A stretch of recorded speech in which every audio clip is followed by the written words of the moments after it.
Baik, nah ini bicara soal munafik ternyata masih banyak banget yang perlu dibahas nih. Selanjutnya saya mau ke Ustadz Ahmad Ridwan. Afan, Ustadz, Gimana ini gimana? bagaimana jika orang yang bermuka dua itu atau orang yang munafik itu adalah dari keluarga sendiri? Karena ini sering terjadi menjadi permasalahan besar di dalam keluarga. Baik itu mertua lah, ipar, adik, kakak, ponakan, pokoknya ini kalau misalnya udah bicara soal keluarga jadinya sensitif nih, bahkan sampai pasangan sendiri juga bisa nama kita tuh jadi buruk, rumah tangga jadi hancur. Ini sebaiknya apa yang harus kita lakukan menurut Islam? Mohon peneliti, Habib Ustadz silakan. Baik, izin Habib, izin Ustaz Maulana. Silakan, Bismillahirrahmanirrahim. Jadi emang ini perkara yang paling ngeri karena berada pada zona terdekat kita. Ini yang disebut dengan apa namanya frontliner begitu ya, garda terdepan kita. Zonanya merah nih. Zonanya ini berbahaya. Kenapa zonanya berbahaya? Orang yang paling tahu tentang keseharian kita adalah mereka-mereka yang terdekat dari kita. Karenanya ada ungkapan dari Ustadz Bendri kalau nggak salah waktu itu harusnya surat tentang catatan kebaikan itu keluar dari keluarga kan gitu ya. Kenapa? Orang yang paling tahu hari-hari kita. Nah gitu. Kenapa? Saya katakan berbahaya kalau ternyata bahasa Ustadz Maulana tadi menggunting dalam lipatan, menjegal kawan seiring, menusuk dari belakang, ini bahaya sekali. Nah karenanya dulu di zaman Rasulullah SAW, tatkala hadisatul ifki, berita dusta, kabar-kabar yang gak jelas itu menimpa rumah tangga Rasulullah SAW, yaitu istrinya yang bernama Sayyidatuna Aisyah radhiyallahu anha warda, sampai ayahanda beliau yang bernama Abu Bakar Siddiq radhiyallahu an, sampai bersumpah atas nama Allah.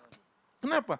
Karena korbannya adalah Ibunda Aisyah, anak beliau, istri Rasul Shallallahu Alaihi Wasallam. Kemudian pelakunya adalah kaum munafikin yang berhasil menghembuskan kepada Mistah. Siapa Mistah? Mistah bukan orang lain bagi Aisyah. Mistah masih kerabatnya. Mistah masih orang terdekatnya. Mistah adalah orang yang setiap kali menerima bantuan dari Abu Bakar As-Siddiq radhiyallahu anhu ardah, sampai dia bersumpah, wallahi summa wallah, demi Allah saya akan putuskan semua suplai kepada Mistah, kata Abu Bakar. Karena bahaya ini. Orang-orang yang berada terdekat dari rumah kita ini.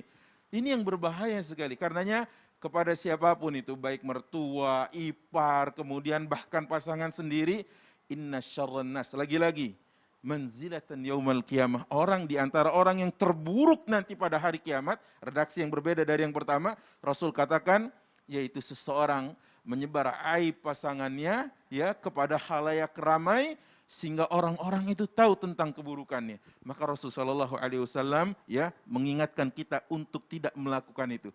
Bukankah Allah mengatakan di Quran surat 2, juz 2, ayat 187, posisi kanan paling atas, kata Allah apa? Hunna libasul lakum wa antum libasul lahun.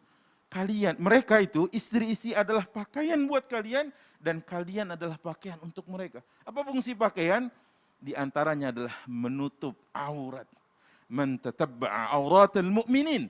Kata Rasulullah SAW dalam hadis sahihnya, siapa yang tatabbu, siapa yang mencari-cari, ngorek-ngorek, siapa yang kasak kusuk terhadap aurat orang-orang beriman, Allah akan tatabba'ahullahu auratahu. Allah akan terus cari dan korek auratnya, kendati itu dia lakukan di rumah tangganya. Hati-hati sekali ya, jangan sampai itu terjadi. Sekali Anda membukanya, tadi kata Habib kita, Habib Muhammad bin Syahab, Allah pasti akan buka.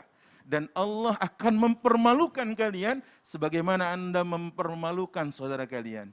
Anda menertawakan saudara Anda, Allah akan buat Anda menjadi bahan tertawaan dari orang-orang lain.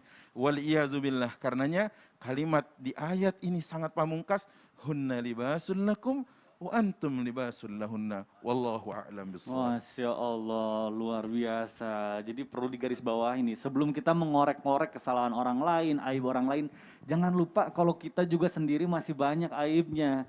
Aduh, takut banget ya, nauzubillahi min dzalik, kalau misalnya Allah murka sama kita, marah sama kita ya. Banyak banget nih hal-hal yang sebenarnya udah berusaha kita tutup-tutupi, nanti dibuka sama Allah, nauzubillahi min dzalik.